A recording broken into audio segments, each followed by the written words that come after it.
আমরা ভেরিফাই করছি। তাহলে এই আমি বলছি স্যার এই প্রসেসটা কি ঠিক? মানে অনলাইনে যে কাগজটা উপরে দিয়ে দিচ্ছে দিয়ে আর আরেকটা অফলাইন ফর্ম ফিল আপ হচ্ছে, তার সঙ্গে সমস্ত ডকুমেন্ট দেওয়া হচ্ছে, আর আরেকটা অফলাইনের ফর্ম ফিল আপ করে তাতে ওরা রিসিভ করে দিচ্ছে।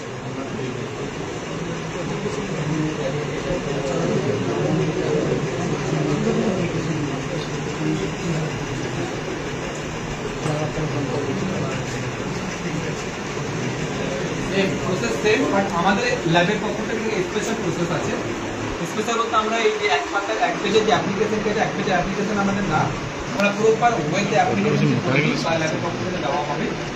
মানে এটা খুব ছোট অ্যাপ্লিকেশন, একটা সুন্দর গোছানো অ্যাপ্লিকেশন। জিনিসটা সেম, বাট একটু আমাদের অর্গানাইজ, খুব ভালো, বেশি বেটার প্রসেস সেম। যেটা আরামবাগে একটা ওরা ক্যাম্প করছে 8 পাতা দিচ্ছে, 8 পাতা একটা এ দিচ্ছে 8 পাতা, ওখানে কিলোমিটারে পড়েছে ক্যাম্প, সেখানে একটা ফর্ম দিচ্ছে 8 পাতা এবং লাস্টের পাতায় ওনারা আবার এফিডেভিট করে দিচ্ছে নিজেরা, যেটা ওই শিপিং থেকে দেওয়া যেতে পারে বলছে, দেওয়া যেতে পারে।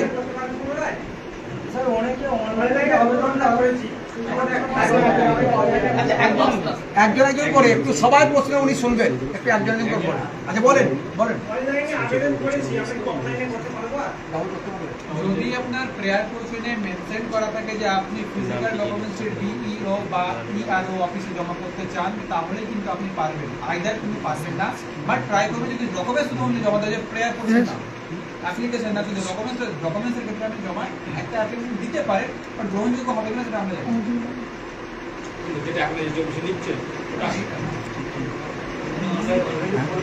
অনলাইনে করে কি আবার অফলাইনে কথা বলছেন? স্যার দুটোর মধ্যে কি করা যাবে? না দুটোই দেওয়া যাবে? না স্যার, আমিও তো বললাম অনলাইন করে ওই যে অ্যাপ্লিকেশনটা অনলাইনে করে দিচ্ছে, এই যে অ্যাপ্লিকেশন করে অ্যাপ্লিকেশন নাম্বার দেন, হ্যাপি নাম্বার দুটো নাম্বার হয় কি? একটা নাম্বার হবে, তাহলে তখন কি করে করতে পারবে? ওইগুলো উপরে দিয়ে দিচ্ছে ওটা। দিতে পারে, ওটা দিতে পারে, দিতে পারে। হয় কি?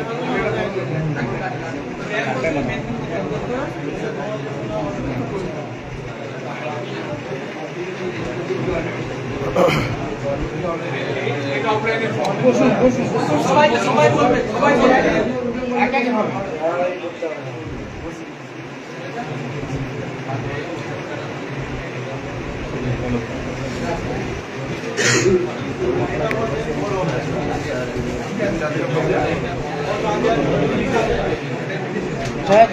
ক্যামেরা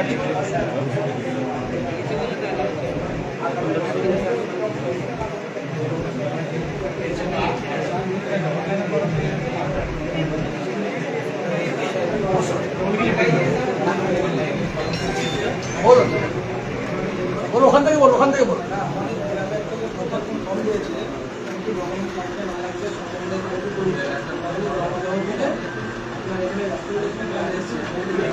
এখানে কিছু জমা নেওয়া হচ্ছে না, উনি এসেছেন, বলি উনি এসেছেন শুধু কেবলমাত্র একটা অ্যাওয়ারনেস তৈরি করার জন্য, মানে সচেতনতার বার্তা, কিভাবে কি প্রসেসিং করবেন, কারো কোনো প্রশ্ন থাকলে অ্যান্সার দেবেন, এই জন্য এসেছেন।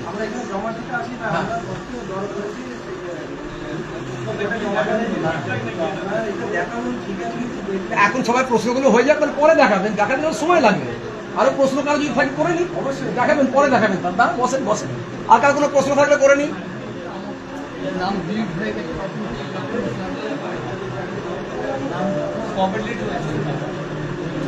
কবে ডিলিট হয়েছে, কবে কবে সেটা ডিলিটটা কবে হয়েছে? 27 তারিখে তো, 27 তারিখে ডিলিট হয়েছে। অনলাইনে অ্যাপে করে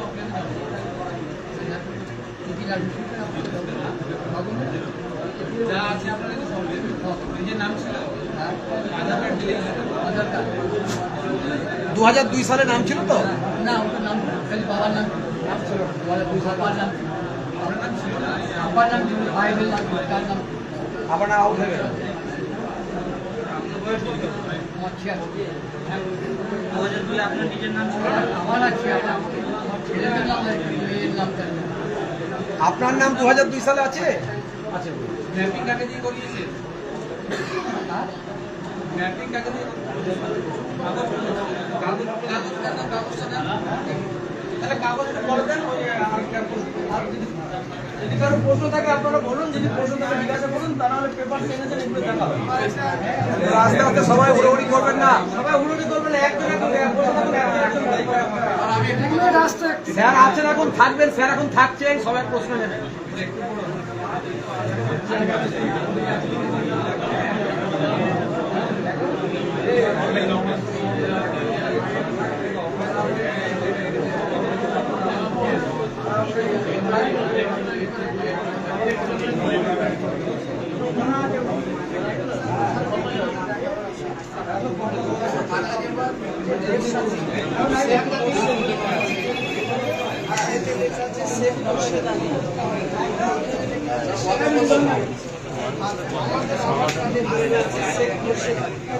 আমরা আমাদের 5টা ভাই, 5টা ভাইয়ের মধ্যে 2টো ভাইয়ের নাম সঠিক চলেছে, 3টে ভাইয়ের নাম আমাদের মিলে। এটা আমি কি বলবো, কথা বলছি কার নাম আছে নাই আমি ভোটের যে পঞ্চায়েত থেকে যেটা নিয়ে আসা হয় আমি এডিট করে এখন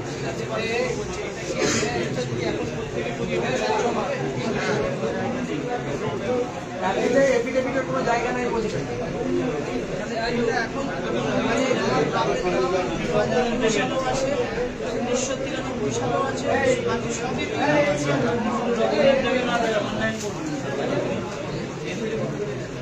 এখন মানে এইটা দেবো না, এইটা দেবো না, এইটা আলিটা আছে, এখানে আলিটা সব দেবে, ওরা বুঝে দেবে। এটা অসুবিধার কিছু হয় না। আচ্ছা, এটা অনলাইনে করে অফলাইনে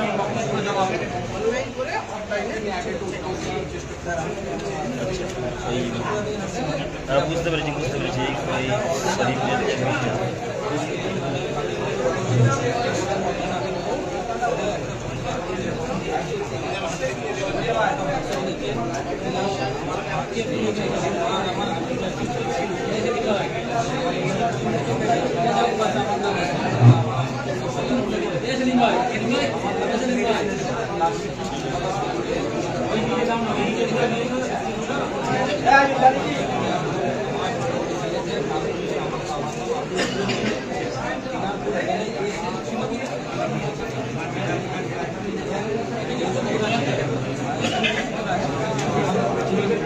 আপনারা এই মুহূর্তে দেখছেন সরাসরি সংবাদ সম্মেলনের ফেসবুক পেজে লাইভে।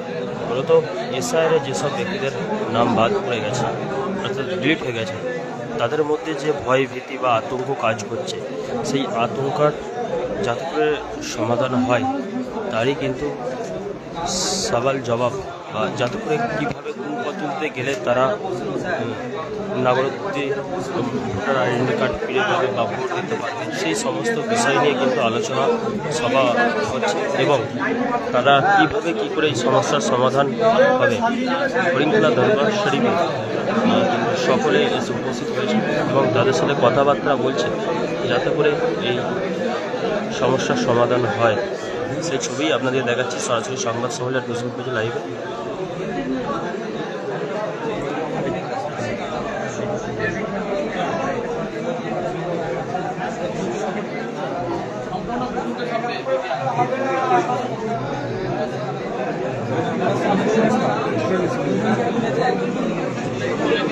আপনারা দেখছেন সেই ছবি সরাসরি সংবাদ সম্মেলনের ফেসবুক পেজে। হরিণখোলা দরবার শরীফে মানুষজন তারা কিন্তু তাদের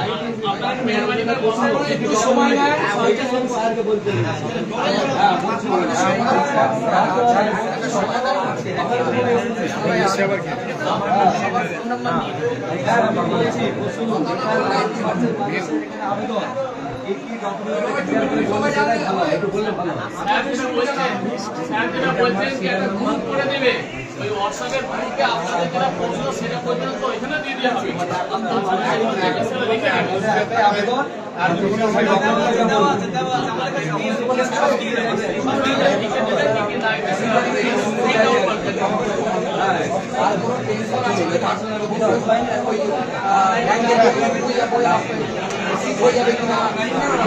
আচ্ছা আপনারা একটু বসুন, আপনারা বসুন। আসুন, স্যার কথা বলছেন, বসুন। খালি আপনি একটু চুপ করুন, বসুন।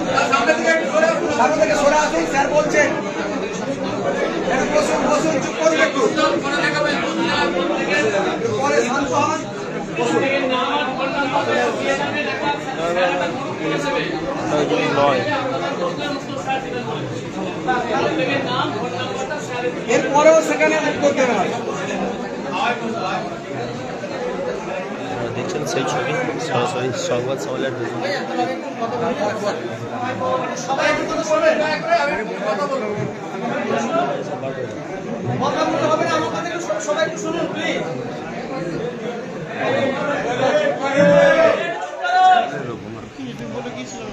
আপনারা বহু দূর দূর থেকে এসেছেন, বিভিন্ন জায়গা থেকে এসেছেন, এলাকারও আছে। তো আমি যেটা বলতে চাইছি, স্যার যেহেতু এখানে স্যার তার হাতে কম্পিউটার নিয়ে আপনাদের প্রত্যেকে তো এইভাবে করে দিতে পারবেন না, এটা সম্ভব নয়। 1-2 ঘন্টা হবে না, সেটা লম্বা সময় লাগবে, সেটা 2-3 দিন সময় করতে গেলে সময় লাগবে, একটা 15 থেকে 20 মিনিট মিনিমাম সময় লাগবে। অতএব আমাদের এই খাতা পাঠানো হচ্ছে, প্রত্যেকের ফোন নাম্বার, নাম আর ফোন নাম্বার এই খাতাতে আপনারা লিখুন। আজকে এই নাম্বার যারা দিয়ে যাচ্ছেন, যার যে সমস্যা শুধু বলবেন, সেখানে তাকে মেনশন করে কি লেখা হবে অনলাইনে, যেটা আপনার যখন আপনার অ্যাপিল করবেন অনলাইনে, তো আপনার যে সমস্যা বলবেন সেটাকে সমস্যার জন্য কি লেখা দুটো দিতে হবে, যেহেতু একটা 1000 ওয়ার্ডের একটা 500 ওয়ার্ডের যেটা শব্দ আছে, কি লেখা হবে টোটাল সাজানো থাকবে, সেটাকে আমরা মেনশন করে দেবো। আমাদের ল্যাবের অফিস থেকে বলে দেওয়া হবে, আমাদের আরও যারা টিম রয়েছে স্যাররা আছেন, যেভাবে বলবেন সেই তার নামের সঙ্গে কোন লেখাটা দিতে হবে সেটা মেনশন করে দিয়ে দেওয়া হবে। সেটাকে নিয়ে অনলাইনে যেখানে কাজ করছে সেখানে দেখাবেন যে এই লেখাটা দুটো ভাগ করে দেওয়া আছে, এটা আমার অনলাইনে দিয়ে সাবমিট করুন। কথা ক্লিয়ার? আরেকবার বলবো, বলছি আপনারা যারা এসেছেন প্রত্যেককে বলছি, এই খাতা পাঠাচ্ছি, প্রত্যেকের হোয়াটসঅ্যাপ নাম্বার শুধু ছোট মোবাইল হলে হবে না, হোয়াটসঅ্যাপ নাম্বার যাদের হোয়াটসঅ্যাপ আছে, ওই নাম্বার এবং নাম এখানে আপনারা প্রত্যেকে দিয়ে দিলেন। দিয়ে দেওয়ার পরে ওই গ্রুপের ভিতরে একটা হোয়াটসঅ্যাপ গ্রুপ করা হবে, সেই গ্রুপের ভিতরে আপনাদের যে সমস্যার জন্য যে আপনারা নোটিশে দেখবেন, নোটিশে প্রথম যখন হেয়ারিং এর জন্য এসেছিল তাতে লেখা ছিল এই সমস্যার জন্য 6 জনের অধিক দাবি করেছে বাবার বা নামের জন্য, যে কারণ নোটিশ এসেছিল সেই কারণটা উল্লেখ করবেন। কারণটা উল্লেখ করার পরে আপনার বলবেন আমি কি করব। আপনার জন্য যে দুটো লেখা স্যার বললেন, যে প্রেয়ার কোশ্চেন একটা, আর একটা যেটা বিপের জন্য দুটো যে প্রশ্ন লিখতে হবে, একটা 1000 ওয়ার্ডের একটা 500 ওয়ার্ডের, সেটা কোন লেখা আপনার জন্য হবে সেটা মেনশন করে আমাদের ল্যাবের অফিসের থেকে আমাদের আরো যারা অ্যাডভোকেট স্যারের যারা আমাদের কাউন্সিলিং রয়েছে তারা জানিয়ে দেবেন, সেটাকে আপনাকে মেনশন করে দেওয়া হবে। সেটা আপনি অনলাইনে যারা কাজ করছেন তাদেরকে দেখাবেন যে এই লেখাটা আমাকে দিন। আপনি অনলাইনে যখন সাবমিট করবেন, অ্যাপ্লি করবেন, সেই সময় সাইবার ক্যাফে অনলাইনে যারা কাজ করছে বা পঞ্চায়েত বা যেখানে হচ্ছে, আপনারা সেই অনলাইনে বলবেন আমার এই লেখাটা যুক্ত করে দেন, যে শব্দ দুটো যখন কোনো ডকুমেন্ট তো নিচ্ছে না, তাহলে আমার এই লেখা দুটো ওখানে যুক্ত করে দেন, তাহলে আপনার জন্য সমস্যার সমাধান হয়ে যাবে। তাহলে এবারে যে অফলাইনে যখন আপনারা জমা দেবেন, তাহলে সেই জায়গায় লেখা থাকবে যে আমি ট্রাইব্যুনালে এখন কিছু পেলাম না, বা আবার পূর্বে ঘোষিত অনুযায়ী আমাদেরকে অনলাইনে করতে বলা হয়েছে, তাই আমরা সেই শব্দটা স্যার লিখে দেবেন যে এখানে ট্রাইব্যুনাল আমরা কোথাও পাচ্ছি না বলে আমরা অনলাইন অ্যাপিল করলাম। আমরা অফলাইনের জন্য যে পেপারসগুলো ডকুমেন্টসগুলো আমরা লিখে দিয়ে যাচ্ছি, ওই গ্রুপে দিয়ে দেবো যে আপনার কী কী পেপারস লাগবে। বিএলওর কাছ থেকে 3টে পেপারে সই করতে হবে। 1 নম্বর হলো যেটা 2002 সালে যে লিস্ট ছিল, সেই লিস্টটা বার করে জেরক্স করে সেটাকে সই করাবেন, ওটা 2টো কপি করবেন, মোট টোটাল 3টে কপি হবে। একটা অফিসে এসডি অফিসে জমা দেওয়া হবে, একটা আপনার ফাইল করে আপনার নিজের কাছে রাখবেন, আর একটা ফাইল আপনি রিসিভ করিয়ে নেবেন।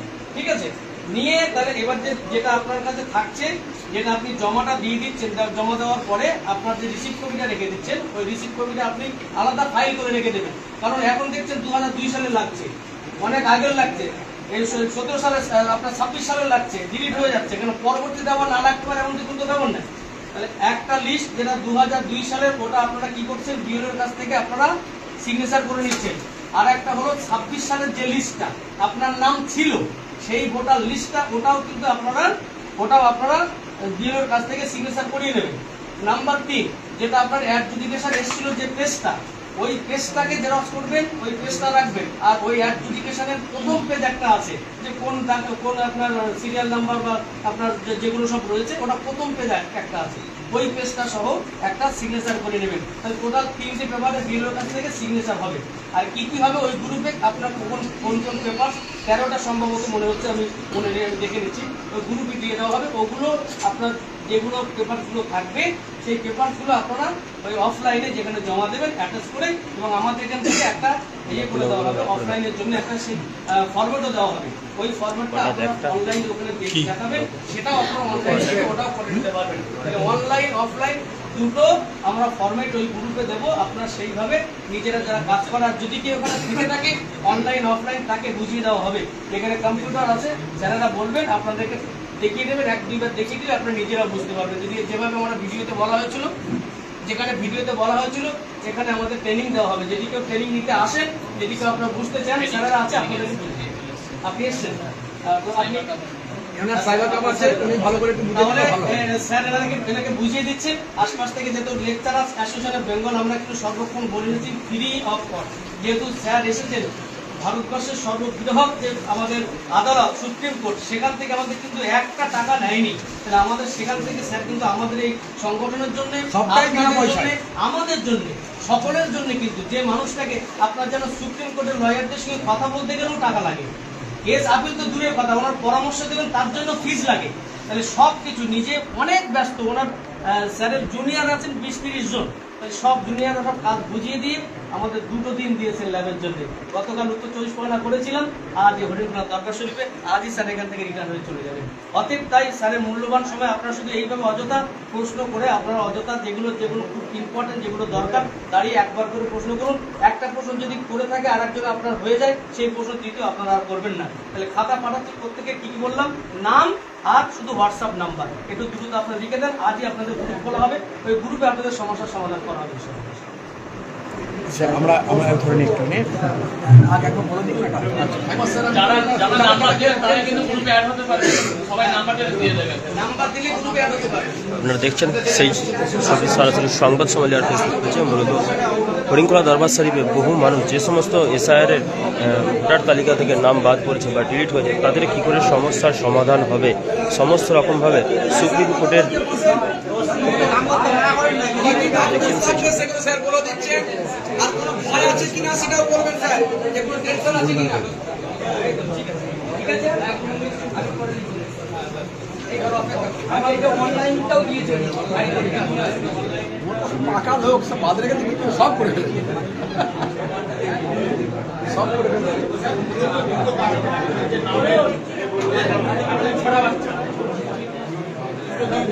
আচ্ছা একটু শান্ত হন।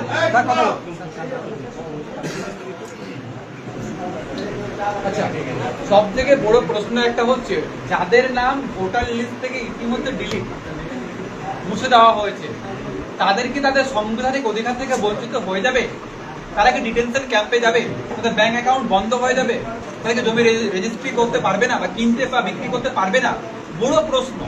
বিভিন্ন জায়গায় আমরা এরকম ঘটনাও দেখেছি যে জমি রেজিস্ট্রি হচ্ছে না, মানে আন্ডার অ্যাডজুডিকেশন আছে বলে জমিটা রেজিস্ট্রি হচ্ছে না। তা আমি বলে রাখি, যাদের নাম ডিলিট হয়ে গেছে তারা তাদের সাংবিধানিক যে অধিকার থেকে কোনো মতে কোনোভাবে বঞ্চিত হবে না, কেউ ছিনাতে পারবে না। অতএব আপনাদের সাংবিধানিক অধিকার, কনস্টিটিউশনাল রাইট কেউ আপনি নিতে পারবে না, কিন্তু ভোটার কার্ড থেকে নাম ডিলিট হয়ে গেলে। অতএব কেউ আতঙ্ক করবেন না, গুজবে কান দেবেন না। ফার্স্ট। সেকেন্ড, যদি আপনার নাম ডিলিট হয়ে গেলে এবার আপনি কি করবেন? আপিলের তো গ্রাউন্ড আছেই আমাদের। বৈহুট্টগোল ছাড়া, আন্দোলন ছাড়া আপনি চেষ্টা করুন যে আমাকে কিভাবে ডকুমেন্টের গুলো প্রপার ওয়েতে, অর্গানাইজ ওয়েতে সাজিয়ে আমি কিভাবে অ্যাপিল করতে পারবো, এই প্রসেসে দৌড়ান, আন্দোলন বাদ দিয়ে। অতএব সংবিধানকে মানুন, সংবিধানকে মানার চেষ্টা করুন। সংবিধানই আপনাকে বাঁচাবে, পৃথিবীর কোনো নেতা বাঁচাতে পারবে না, দেশের কোনো নেতা আপনাকে বাঁচাতে পারবে না। বাঁচালে আপনাকে সংবিধানে রক্ষা করবে, সংবিধানই আপনাকে বাঁচাবে, আর সংবিধানকেও আপনাকে মানতে হবে। এবার রইল যে অনেকেই ক্ষেত্রে বলছি যে জমি রেজিস্ট্রিতে বিভিন্ন রকম পার্ট চলে আসছে, যেটা মালদায় হয়েছিল, আমাদের হয়েছে, আমি প্রশ্ন আওয়াজ তুলেছিলাম, ওটা একদিন স্টপ হয়ে গেছে। অতএব মুর্শিদাবাদেও দেখেছিলাম, হয়তো আরটিও অফিসে গিয়ে নতুন ইয়ে হচ্ছিল না, ড্রাইভিং লাইসেন্স হচ্ছিল না, হবে না, সেটা আন্দোলন হলো, একদিনে বন্ধ, তো লোক আওয়াজ তুললো বন্ধ। অতএব এটা এখানে আমরা ক্লিয়ার হয়ে গেছি যে যে যাদের সাংবিধানিক অধিকার, আমাদের ভোটার লিস্ট থেকে যদি নাম ডিলিট হয়ে যায় তাহলে আমাদের মৌলিক অধিকার থেকে আমরা বঞ্চিত হব না। এবার সংবিধান আমাদের কিন্তু ভোট দান করার অধিকার দিয়েছে, যে 18 বছর হয়ে গেলে আমি এনরোল্ড হতে পারবো as a voter, as a citizen by India, করতে পারবো। কিন্তু এটা কোথাও বলা নেই যদি ভোট না দিই তাহলে দেশের আমি নাগরিক না, কোথাও বলেছে এটা সংবিধানে? বুঝতে হবে। অতএব আতঙ্ক ছড়াবেন না, আতঙ্কে কান দেবেন না। আপনাদের যে ডকুমেন্টেশনের পার্ট, কোন কোন ডকুমেন্টস দেবো, অনেকের ক্ষেত্রে 11টা সন্তান 12টা সন্তান কাল পর্যন্ত আমরা দেখেছি কাজ করেছি, বা তার থেকেও বেশি। এটা যে লজিক্যাল ডিসক্রিপেন্সি নোটিশ ইস্যুর সময় হয়েছিল, এই ক্ষেত্রে আমরা কি করব, কি প্রুফ দেব? এখানে কোনো এক্সট্রা প্রুফ দেওয়া দরকার নেই। যদি জনগণনা 2011 সালে হয়েছিল বা তার পরে মনে হয়, যদি থাকে তো ওদের ডকুমেন্টস অ্যাটাচ করবেন, আয়দার দরকার নেই। যতটুকু ডকুমেন্টস আছে অতটুকুই আপনি দেবেন, অতটুকুই ডকুমেন্টস আপনার দিলে হবে। এবার গেল সেকেন্ড পার্ট, যে এটা গেল 6 এর ক্ষেত্রে। যারা ম্যাপিং করাচ্ছেন বাবাকে দিয়ে ম্যাপিং করাচ্ছেন, তারা অবশ্যই ভোটার কার্ড আর 2002 এর ভোটার লিস্ট দিয়ে কিন্তু ম্যাপিং করিয়ে ডকুমেন্টস দিলে আপনার রিজেক্ট হবেই। আপনাকে এক্সট্রা অ্যাডিশনাল ডকুমেন্টস দিতে হবে। হতে পারে ভোট সার্টিফিকেট বাবার, হতে পিপিও বা পিপিএফ, হতে পারে আপনার বাবার আধার কার্ড, পাসপোর্ট বা ভোট সার্টিফিকেট বা অ্যাডমিট। আপনাকে এক্সট্রা 11খানা ডকুমেন্টসের মধ্যে ভোটার কার্ড ছাড়া আপনার বাবাকে লিঙ্কেজ করার জন্য ডকুমেন্টস দিতে হবে, তাহলেই কিন্তু আপনি ম্যাপিং হিসাবে প্রুফ করতে পারবেন। স্যার যার বাবা মৃত, ডেথ সার্টিফিকেট, অনেকের ক্ষেত্রে ডেথ সার্টিফিকেট নেই, কি করবে? বড় প্রশ্ন। এই ক্ষেত্রে যদি কোনো দলিল দিয়ে থাকে, গিফট ডিড বা দানপত্র, যেখানে বাবার নাম আর আপনার নাম আছে, দিতে পারবেন। ছেলেদের ক্ষেত্রে বেশি প্রবলেম হবে না, সব মানে ছেলেরা তো আধার কার্ড দিয়েই করতে পারে প্যারেন্টেজ প্রুফটা। সব থেকে বড় চ্যালেঞ্জ যেটা মেয়েদের ক্ষেত্রে, যে 11খানে যে গাইডলাইন দিয়েছিল ইলেকশন কমিশন, আর 2খানা ডকুমেন্টস অ্যাড হয়েছিল সুপ্রিম কোর্টের অর্ডারে, এই 13খানা ডকুমেন্টসের মধ্যে কিন্তু প্যান কার্ডের কথা কোথাও উল্লেখ ছিল না। যেই মেয়েরা, যেই মহিলারা বিবাহ সূত্রে আজকে শ্বশুরবাড়িতে আছেন, ওনার অ্যাড্রেস এখানে, ওনার আধার কার্ডের স্বামীর নাম, ওনার ভোটার কার্ডের স্বামীর নাম, কিন্তু ম্যাপিং করিয়েছে 2002 এর ভোটার লিস্ট থেকে কিন্তু বাবাকে দেখিয়ে। ডকুমেন্টস কি দিয়েছে? অনলি প্যান কার্ড, যদি প্যান কার্ডে বাবার নামটি আছে। এই ক্ষেত্রে কি হবে? মোস্ট অফ দ্য কেসেস কিন্তু রিজেক্ট হয়েছে, অনেক জায়গায় আবার অ্যালাউ করেছে। অতএব আপনাদের ট্রাই করতে হবে এই প্যান কার্ড ডকুমেন্টস ছাড়া অন্য কোনো যদি ডকুমেন্টস থাকে issued by the state government or central government, সেই ডকুমেন্টসগুলো আপনি কিন্তু এখানে দিতে পারবেন। মেয়েদের ক্ষেত্রে স্কুল সার্টিফিকেট তো অবশ্যই আমি আসছি, তো আপনারা এই ডকুমেন্টসগুলো অবশ্যই দেবেন। যে কোনো ডকুমেন্টস যেখানে যে মহিলারা বাবাকে লিঙ্ক করিয়েছেন, কিন্তু আপনার বাবার সাথে আপনার নাম যে ডকুমেন্টসে আছে, সেই সব ডকুমেন্টসগুলো আপনি কিন্তু অবশ্যই অ্যাপিলে দেবেন। ইন কেস যদি সেই ডকুমেন্টস আপনার কাছে কোনো ডকুমেন্টস না থাকে, ইস্যুড বাই স্টেট গভর্নমেন্ট আর সেন্ট্রাল গভর্নমেন্ট, তাহলে আপনি কিন্তু যে গিফট ডিড আছে, গিফট ডিড কিন্তু আপনি দিতে পারবেন। আবার গিফট ডিড মানবে কিনা এর কোনো ইনস্ট্রাকশন নেই, বাট সুপ্রিম কোর্ট এটাও বলেছে যে অ্যাপিলেট ট্রাইব্যুনাল ডিসাইড করবে কোন ডকুমেন্টস মানবে আর কোনগুলো ডকুমেন্টস মানবে না। অতএব আপনাদের ডকুমেন্টসগুলো অর্গানাইজ হতে সাজাতে হবে, আন্দোলন নয়। প্রপার ডকুমেন্টস প্রপার টাইমে যদি আপনি অ্যাপিল না করেন, তাহলে আপনি অটোমেটিকলি রিজেক্ট, আপনি সেকেন্ড অ্যাপিল করতে হয়তো অপরচুনিটি পাবেন না। অতএব টাইমের মধ্যে ডকুমেন্টসগুলো সাজিয়ে প্রপার ওয়েতে প্রপার জায়গাতে সাবমিট করুন, তাহলে কিন্তু আপনি হয়তো ইনক্লুশন অ্যাজ এ ভোটার আপনি হতে পারবেন। এখানে রিজেক্ট হওয়ার পরে কি করতে হবে? আচ্ছা, অ্যাপিল 2 ধরনের। অনেকেই প্রশ্ন, অ্যাপিল কিন্তু 2 ধরনের অ্যাপিল হয়। ফার্স্ট অ্যাপিল আমি করতে পারি আমাদের ডিস্ট্রিক্ট ম্যাজিস্ট্রেটের কাছে, যিনি ডিস্ট্রিক্ট ইলেকশন অফিসার নামে পরিচিত, যেটা সেকশন 24 ক্লজ এ তে মেনশন আছে রিপ্রেজেন্টেশন অফ পিপল অ্যাক্টে। এটা হচ্ছে ফার্স্ট অ্যাপিল, যেটা আজকে দিন ওই সেকশনে, কিন্তু এটা আজকে হচ্ছে অ্যাপিলেট ট্রাইব্যুনাল।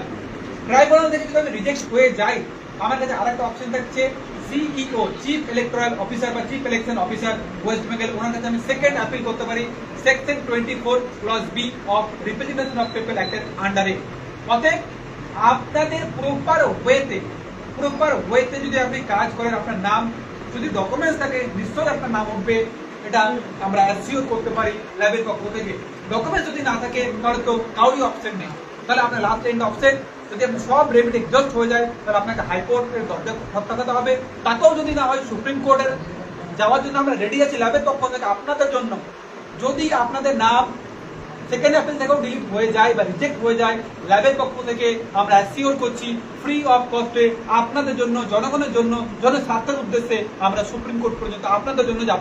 মাশাআল্লাহ। ঠিক আছে, আচ্ছা আমরা একটু কথা বলে নেব, আমরা একটু কথা বলে নেব।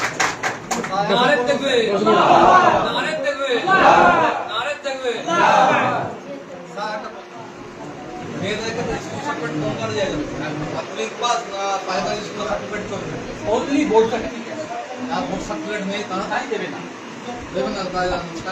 पैन कार्ड বা অন্য কোনো ডকুমেন্ট, এবার অন্য কোনো ডকুমেন্ট না, কিন্তু প্যান কার্ড কনসিডার করবে কি করবে না তার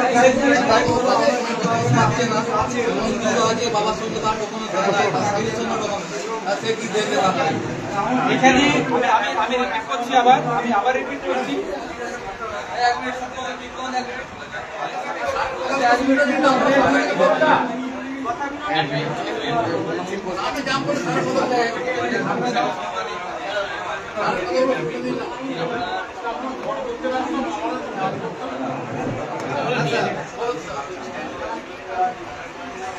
তোমরা শুনবে 50 জন ডকুমেন্টেশনের ক্ষেত্রে যে 13 ডকুমেন্ট ছিল ট্রাইব্যুনাল মধ্যে ওই ডকুমেন্টের বেস করে কিন্তু জাজমেন্ট দেবে। ট্রাইব্যুনাল নিজেদের মানবে আর কোন ডকুমেন্ট মানবে না, এটা ক্লিয়ার। 13 খানের মধ্যে কিন্তু প্যান কার্ড ছিল না, হয়তো ট্রাইব্যুনাল প্যান কার্ড মেবি, আমাদের শিওর না, বাট সুপ্রিম কোর্ট ডাইরেকশন দিয়েছে যে 13 খানের যে ডকুমেন্ট গাইডলাইন ছিল ইলেকশন কমিশনের, ট্রাইব্যুনাল কিন্তু সেই ডকুমেন্টের বেস করে কিন্তু জাজমেন্ট ট্রাইব্যুনালে দেবে না, তো নিজেরাই ডিসাইড করবে কোন ডকুমেন্ট মানবে কোন ডকুমেন্ট মানবে না। অর্থাৎ আপনার কাছে যতগুলো নথি আছে বাবাকে প্রুফ করার জন্য, যেটা আমার বাবা প্যাকেজে জায়গাতে লিঙ্ক করিয়েছে, যত নথি আছে state government and central government আপনি অবশ্যই দেবেন, মেবি ট্রাইব্যুনালটাকে কনসিডার করবে ইনক্লুডিং প্যান কার্ড। কে রেডি স্যার, আমরা একটু কথা বলবো, একটু কথা বলুন।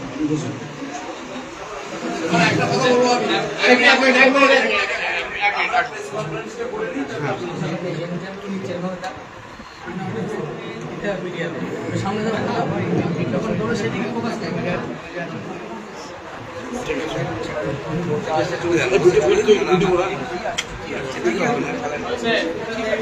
আগে পিছনে হয়ে যাও।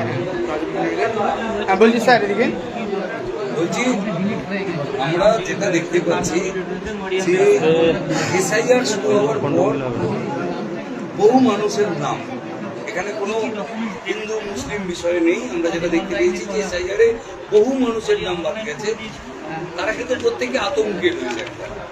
এই ক্ষেত্রে তারা কিভাবে আতঙ্ক কাটিয়ে যাদের নাম ডিলিট হয়ে যাচ্ছে বা যাদের নাম আপনার বিচারাধীনের জায়গায় চলে গেছে, তারা কিভাবে তাদের নাম পুনরায় তারা ভোটার লিস্টে আনতে পারবে, আপনি কি সাজেশন দেবেন? আমি বলে দিই, section 24 clause A representation of people অ্যাক্টে পরিষ্কার বলছে যাদের নাম ডিলিট হয়ে যাবে বা বাদ দিয়ে দেবে তারা কিন্তু অ্যাপিলের একটা জায়গা আছে। আতঙ্ক না করে আপনাকে অ্যাপিলের প্রসেসে এগোতে হবে। অ্যাপিল আপনি কার কাছে করবেন, কিভাবে করবেন? সুপ্রিম কোর্ট অলরেডি বলেছে যেগুলো ম্যাটার আন্ডার অ্যাডজুডিকেশন ছিল এবং ডিলিট হয়েছে তার জন্য স্পেশাল কোর্ট বসানো হয়েছে, যেটাকে এসআইআর অ্যাপিলেট ট্রাইব্যুনাল বলে আমরা নামে জানছি। স্পেসিফিক ওই পাওয়ারটা, ওই যে সেকশনের পাওয়ারটা, section 24A of representation of people অ্যাক্টে সেম পাওয়ারটাই কিন্তু এক্সারসাইজ করা হয়েছে অ্যাপিলেট ট্রাইব্যুনালে। অতএব যাদের নাম ডিলিট হয়েছে আতঙ্ক না পড়ে কোনো নেতা মাতা উস্কানিমূলক কাজ না করে, কাজকর্ম না করে আপনি প্রপার ওয়েতে অ্যাপিল অ্যাপ্লিকেশন প্রপার জায়গাতে যদি আপনি করেন তাহলে আপনার নাম উঠে যাওয়া কিন্তু হাই চান্স। হ্যাঁ, তাহলে অবশ্যই আপনাকে প্রপার ডকুমেন্টেশন থাকতে হবে। যোগ্য নাগরিকের ভোট কিন্তু বাদ যাবে না, তার সাংবিধানিক যে অধিকার তার থেকে বঞ্চিত হবে না যদি ভোটার কার্ড থেকে নাম ডিলিট হয়ে যায়। তাহলে কিভাবে নামটা আসবে, তাদের গাইডলাইন কি দিচ্ছে সুপ্রিম কোর্ট আপাতত যে গাইডলাইন দিয়েছে যে ট্রাইব্যুনাল ডিসাইড করবে সেই নামগুলো কিভাবে আসবে, সে ইলেকশনের আগে আসবে না ইলেকশনের পরে আসবে, যে অনলাইনে যারা অ্যাপিল করছে তাদেরকে ডকুমেন্ট চাওয়া হবে না। সুপ্রিম কোর্ট এই পর্যন্ত কোনো ক্লিয়ারিফিকেশন দেয়নি, বাট সুপ্রিম কোর্ট এতটুকু বলেছে, ক্যালকাটা হাইকোর্টকে ডাইরেকশন দিয়ে চলে যে অ্যাপিলেট ট্রাইব্যুনালটি বসা হবে। আপাতত শুধু অ্যাপ্লিকেশনটি নেওয়া হচ্ছে, কিভাবে হিয়ারিং প্রসিডিউরটি হবে মানে এখনো কোনো ক্লিয়ারিফিকেশন নোটিফিকেশন ইলেকশন কমিশনের তরফ থেকে নেই, সুপ্রিম কোর্টের তরফ থেকে নেই, এবার হাইকোর্টের তরফ থেকে নেই। শুধু যে ইনস্ট্রাকশন আছে, যে ডকুমেন্ট রিসিভ করার ইনস্ট্রাকশন আছে, এতটুকু আপাতত আছে। ভোট একদম নিকটে, তার আগেই নাম ডিলিট হচ্ছে, প্রচুর নাম ডিলিট হচ্ছে, প্রতিটা বুথেই 50, 60, 100 জন করে নাম ডিলিট হয়েছে এবং একেবারে যারা গ্রাম বাংলার প্রান্তিক মানুষ, সাধারণ মানুষ, তারা তো এই ডিলিট নিয়ে একদম বিরাট হয়রানি তো আছেই, তার মধ্যে বিভ্রান্তি আছে যে কী করে নাম উঠবে, আগামীতে নাম ডিলিট হলেও কি আবার নাম উঠতে পারে, তার জন্য কি দিক নির্দেশনা দিচ্ছে সুপ্রিম কোর্ট? সুপ্রিম কোর্ট পরিষ্কার বলেছে ট্রাইব্যুনালে গেলে যদি প্রপার ডকুমেন্টেশন থাকে, জুডিশিয়াল প্রসেসের মাধ্যমে যেহেতু যাবে, ডকুমেন্টস থাকলে ওনার নাম অবশ্যই উঠবে ফার্স্ট।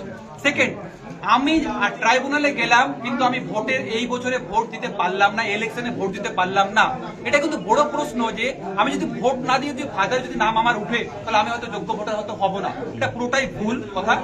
আপনার নাম পরেও উঠতে পারে, কোনো প্রবলেম নেই যে ভোট দিতেই হবে, ভোট থাকলে এমন কোনো ব্যাপার নেই।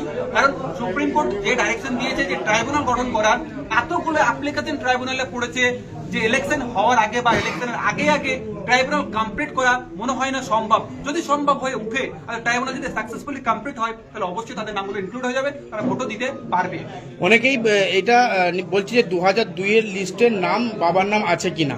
ধরুন এখন যাদের নাম ডিলিট হয়ে যাচ্ছে, 2040 সালে 45 সালে গিয়ে বলে 2026 সালে এসআইআর হয়েছিল, তাদের নাম নাই, তাহলে সেখানে সে আবার বিভ্রান্তিতে পড়বে। ইয়েস, আমি এখানে একটা ক্লিয়ারিফিকেশন দিয়ে দিই, যারা আন্ডার অ্যাডজুডিকেশন থেকে যাদের নাম ডিলিট হয়েছে আর তারা এখন কিন্তু ফর্ম 6 অনেক জায়গায় ফাইল করিয়েছে, অনেক পলিটিক্যাল নেতা নিজের বেনিফিটের জন্য। অতএব আমি রিপিটেডলি বলেছি, বিভিন্ন ল্যাবের পক্ষ থেকে বিভিন্নবার বার্তা দিয়েছি যে কোনো মতেই ফর্ম 6 ফাইল করবেন না। যাদের নাম আন্ডার অ্যাডজুডিকেশন থেকে সাপ্লিমেন্টারি লিস্টে ডিলিট হয়েছে তারা কিন্তু ফর্ম 6 ফাইল করবে না, এটা বিশাল বড় একটা ভুল হবে। আজকে যদি আমি ফর্ম 6 ফাইল করে আমার নাম তুলতে হয় তাহলে আমি অ্যাজ এ ফ্রেশ ভোটার, নতুন ভোটার হয়ে কিন্তু আমি ইলেকশন কমিশনের সামনে যাব। অতএব ফিউচার জেনারেশন যদি আমাকে ম্যাপিং করার সময় আবার আমার এই ভোটটা ইনক্লুড করে বা লিঙ্কেজ করে দেখায়, আমি কিন্তু আজ এসআইআর এর পার্ট কিন্তু নিলাম না বা পার্টে আমি থাকলাম না, আজ আমি নিউ ভোটার হিসেবে থাকবো। অতএব আপনাকে ট্রাই করতে হবে until and unless first appeal, second appeal, high court, supreme court, তারপরে যদি সব জায়গায় আপনি রিজেক্ট এক্সজস্ট হয়ে গেছেন তারপরে কিন্তু ফর্ম 6 আপনি ফাইল করবেন। কারণ প্রমাণ করতে হবে আপনাকে এটা যে ফার্স্ট অ্যাপিলও আমি করেছি, সেকেন্ড অ্যাপিল করেছি, হাইকোর্টও দৌড়িয়েছি, সুপ্রিম কোর্টও আমি দরজা খটখটিয়েছি, তারপরেও রিজেক্ট দিয়ে তাহলে আপনি প্রুফ করতে পারবেন ফিউচার জেনারেশন যে আমি সব দরজায় গেছি তারপরে আমার রিজেক্ট হয়েছে। ফর্ম 6 তো নতুনদের জন্য, যারা ডিলিট হচ্ছে তারা ফর্ম 6 তো করবে না। রিপিটেডলি বললাম, আগেও বললাম, তারা কিন্তু নির্বাচন কমিশন তো বলছে, নির্বাচন কমিশন যাদের নাম ডিলিট হয়েছে 28 তারিখে, যাদের নাম 28 তারিখে ফাইনাল রোল থেকে ডিলিট হয়েছিল ডাইরেক্ট সাপ্লিমেন্ট আন্ডার অ্যাডজুডিকেশন ছাড়া, তাদের ডাইরেকশন দেওয়া হয়েছিল ফর্ম 6 ফাইল করবে। যারা আন্ডার অ্যাডজুডিকেশন থেকে ডিলিট হচ্ছে তাদের কিন্তু ফর্ম 6 ফাইল করার কথা বলা হয়নি, যেহেতু ইলেকশন কমিশন কোনো রকম ইনস্ট্রাকশন আপাতত দেয়নি। ল্যাব কি শেষ পর্যন্ত কি থাকছে সাধারণ মানুষের স্বার্থে? ল্যাবের পক্ষ থেকে প্রেসিডেন্ট আছেন, উনি বলবে, তাহলে আমি যতটুকু জানি ল্যাবের পক্ষ থেকে আমি বলছি জনসাধারণের উদ্দেশ্যে ল্যাব অলওয়েজ আছে, এখনো আছে, ভবিষ্যতেও থাকবে। ফার্স্ট অ্যাপিলের জন্য ল্যাব আজকে আপনার প্রান্তিক এলাকায় আছে, এই যে অ্যাওয়ারনেস ক্যাম্প, তাদের ট্রেনিং প্রোগ্রাম কন্ডাক্ট করাচ্ছে আজকে, ভবিষ্যতে আপনার জন্য হাইকোর্টে যাবে, আপনার জন্য সুপ্রিম কোর্টে ল্যাব যাবে। এর প্রেসিডেন্ট সাহেবকে যাবো একটু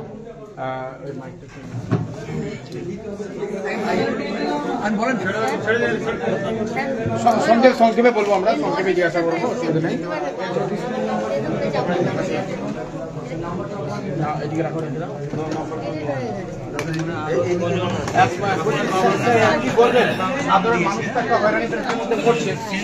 আজকে ল্যাব আপনারা সাধারণ মানুষের পাশে আছেন, কি বার্তা দিচ্ছেন? অ্যাসোসিয়েশন অফ বেঙ্গলের পক্ষ থেকে যে ট্রেনিং সেমিনার করা হয়েছে, আজকে আসা হয়েছে, ক্যাম্প করা হয়েছে। আজকে লেকচারার্স অ্যাসোসিয়েশন অফ বেঙ্গল যেমন মানুষের সাথে ছিল, আছে এবং সর্বক্ষণ যেমন দেখেছি নীতিপূর্বে আপনারা ওয়াকাফকে কেন্দ্র করে সুপ্রিম কোর্টে পৌঁছে গেছিলাম, মামলা করেছিলাম। আজও আমরা সেই অসহায় মানুষের পাশে, যে মানুষগুলো আজকে তারা দিশেহারা হয়ে যাচ্ছে, কেউ মাথায় পানি দিতে হচ্ছে, কেউ বা আমাদের অফিসে এসে কান্নাকাটি করছে, মানে হা হুতাশ এমন ভাবে করছে আমরা সহ্য করতে পারছি না। আমরা lecturers association of Bengal supreme কোর্টের যিনি এত বড় একজন আইনজীবী, তাকে আমরা পেয়ে আমরা আলোচনা করলাম, দীর্ঘক্ষণ আলোচনা করলাম। যে আমরা কিভাবে মানুষের পাশে গিয়ে আমরা হেল্প করতে পারি। তিনি জানিয়েছেন আমাদের সঙ্গে বিভিন্ন জেলার অ্যাডভোকেট এই আমাদের লেকচারার্স অ্যাসোসিয়েশন অফ বেঙ্গলের লিগ্যাল অ্যাডভাইজার হিসেবে কাজ করছে। দেখেছেন আমাদের মাঝে এখানে উপস্থিত আছেন আমাদের মুর্শিদাবাদ ফারাক্কার অ্যাডভোকেট শুভজিৎ মহাশয়, তিনিও আছেন। বিভিন্ন জেলায় এরকম আমাদের লেকচারার্স অ্যাসোসিয়েশন অফ বেঙ্গলের সমস্ত অ্যাডভোকেট আইনজীবীরা কাজ করছেন, অনলাইন এবং অফলাইন আমাদের লিগ্যাল অ্যাডভাইজার সেটা কাজ করছে। তাই আমরা কিন্তু নেমে পড়েছি লেকচারার্স অ্যাসোসিয়েশন অফ বেঙ্গলের পক্ষ থেকে মানুষের কাছে কিভাবে তারা অনলাইন ফর্ম ফিল আপ করবে নাকি অফলাইন করবে, কিভাবে করবে, তাই এতক্ষণ ধরে আপনাদেরকে বোঝালেন। তাই মূলত আবারও আপনাদেরকে জানাচ্ছি, আমরা এই হরিণখোলা দরবার শরীফে আজ এখানে এসেছি।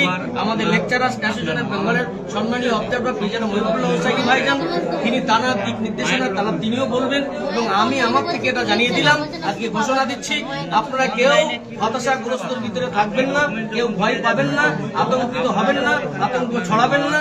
আপনাদেরকে বারংবার জানাচ্ছি, আপনারা চেষ্টা করুন। আজ আমরা এখানে যারা যত মানুষ বিভিন্ন জায়গা থেকে জেলা থেকে এসেছে, আজ আমরা এখানে হোয়াটসঅ্যাপ গ্রুপ করেছি। আজকে যতটুকু পেরেছেন স্যার শুনেছেন, পরবর্তীতে আমাদের লিগাল টিম সেই গ্রুপে শুনে স্যারের নির্দেশ মতো সেই কথা মতো তাদেরকে কিভাবে অনলাইন ফর্ম ফিল আপ করবে, কিভাবে অফলাইনে জমা করবে, সেখানেও আমরা জানাবো। তাই আপনাদেরকে জানিয়ে দিলাম, লেকচারার্স অ্যাসোসিয়েশন অফ বেঙ্গল আপনাদের সাথে আছে, পাশে আছে, অসহায় মানুষের সাথে এবং নিপীড়িত মানুষের সাথে, বঞ্চিত মানুষের পাশে সর্বক্ষণ ছিল, আছে এবং আজকে যেটা মূলত এখানে একটা অ্যাওয়ারনেস ক্যাম্প হলো, লেকচারার্স অ্যাসোসিয়েশন অফ বেঙ্গল একটা আলেম ওলামা বক্তা হুজুরদের নিয়ে স্বেচ্ছাসেবী সংগঠন, তারা সারা বছর ধরে বিভিন্ন রকম প্রোগ্রাম করে থাকে। তার সঙ্গে সঙ্গে মানুষ আজকে এই এসআইআর নিয়ে একটা হতাশাগ্রস্ত, টেনশন ফিল করছে, বিভিন্ন রকম প্যানিক তৈরি হচ্ছে, বিভিন্ন রকম গুজব ছড়াচ্ছে, বিভিন্ন রকম ভাবে মানুষকে একটা হ্যারাসমেন্টের মধ্যে নিয়ে যাওয়া হচ্ছে। সেটাকে মূলত যাতে মানুষ আসল ব্যাপারটা জানতে পারে, তার জন্য আমরা লেকচারার্স অ্যাসোসিয়েশন অফ বেঙ্গলের পক্ষ থেকে সুপ্রিম কোর্টের লয়ার, হাইকোর্টের লয়ার, অন্যান্য কোর্টের লয়ারদেরকে, আমাদের প্রায় 50 জন লয়ারের টিম আছে কম বেশি, তাদের নিয়ে বিভিন্ন জায়গায় আমরা প্রোগ্রামগুলো করার চেষ্টা করছি। তো যেহেতু সুপ্রিম কোর্টের লয়ার, ওনাকে তো সবসময় পাওয়া যায় না, দুদিনের জন্য উনি সময় দিয়েছিলেন, ল্যাবের কয়েকটা প্রোগ্রাম কলকাতা আশপাশে করেছেন। আমি বলেছিলাম স্পেশালি আমার এলাকার জন্য, আমার গ্রামবাসীর জন্য, আমার পাশাপাশি ভাইদের জন্য, এবং হুগলি জেলার যারা ইন্টারেস্টেড তারা যদি মনে করেন যে ওনার কিছু সাজেশন নিতে চান, ওনার বক্তব্য নিতে চান বা ওনার কাছে আসতে চান, আপনি যার কাছে যেতে পারেন, যার কাছে গিয়ে খুশি আপনি পরামর্শ নিতে পারেন। তবে ওনার কাছে যদি নিতে চান তাহলে এই টাইমে উনি আসছেন। আমরা ওনাকে আহ্বান করেছিলাম, তো উনি আমাদের ডাকে যাই হোক সাড়া দিয়েছেন। সম্পূর্ণ বিনা পয়সায়, জনস্বার্থে, জনসেবায় পুরো ব্যাপারটা, প্রোগ্রামটা আজকে অ্যারেঞ্জ করা হয়েছে। আমরা এটুকুই বলবো, উনি ওনার বক্তব্যে তুলে ধরেছেন, আমি যতটুকু বুঝেছি কোনো প্যানিক সৃষ্টি করবেন না, যারা এসব গুজব ছড়াচ্ছেন গুজব ছড়াবেন না, গুজবে কান দেবেন না। এটা একটা প্রসেসিং, আমরা জানি সুপ্রিম কোর্ট বিষয়টাকে দেখছে এবং সর্বোপরি আমাদের সংবিধান আছে। তারপরেও বলি, যাদের নাম ডিলিট হয়েছে তারা অ্যাপিল করতে বলেছেন উনি, অনলাইন বলেছেন, যাদের খুব প্রয়োজন, ডেট বেশি দেরি নেয়, তাদের অনলাইন অ্যাপিল করবেন। বাকি এরকমও বলেছেন অনলাইন অ্যাপিল করার পরে ওই পেস্টকে নিয়ে, ওই কাগজকে নিয়ে অফলাইনে দিয়ে একসঙ্গে জমা করবেন ডিএম অফিস বা এসডি অফিস। এরপরে আপনি যে নাম্বারটা পাবেন বা রিসিভ কপি নেবেন, সেগুলো নিয়ে আপনি অপেক্ষা করবেন যাতে করে আপনার নামটা লিস্টে আসছে কিনা। তারপরেও আমরা জিজ্ঞাসা করেছি, যদি ধরুন এই ট্রাইব্যুনালের পরেও কাগজপত্র সব দিতে হবে, তারপরেও সব দেওয়ার পরেও ধরুন ডিলিট হয়ে গেল, তখন কি করব আমরা? তখন উনি বলেছেন, আমাদের আশ্বস্ত করেছেন এরপরে দরজা আমাদের খোলা আছে। আমরা তারপরে যখন আমরা এই ডিইও অফিস বা সিইও অফিস যখন আমাদের ফেলিওর হয়ে যাব, তখন আমরা আমাদেরকে তখন পাওয়ার থাকবে আমাদের হাইকোর্টে যাওয়ার। এখন আমাদের হাইকোর্টে যাওয়ার পাওয়ার নাই। আজকে আমরা দেখেছি একটা স্পেশাল কেসের জন্য শুধু একমাত্র একজন প্রার্থী ছিলেন, মোতলেব বা মোতালেব নামে এরকম একজন ছিলেন, জাতীয় কংগ্রেসের দলের প্রার্থী, তার নামটা ডিলিট হয়েছিল। তিনি তখন সুপ্রিম কোর্টে একদিনের জন্য জাজমেন্ট হয়েছে, সেটা ওনার জন্য স্পেশাল, সেটা সুপ্রিম কোর্টের লয়াররা বলেছেন, আজকে আমি যেটা খবর দেখলাম। তো যাই হোক, আমরা কিন্তু এখন কেউ ইচ্ছা করলে সুপ্রিম কোর্ট বা হাইকোর্টে যেতে পারবো না, কারণ সুপ্রিম কোর্ট নিজেই বলছে ট্রাইব্যুনালকে আমি দিয়েছি, ট্রাইব্যুনালে কথা বলতে হবে।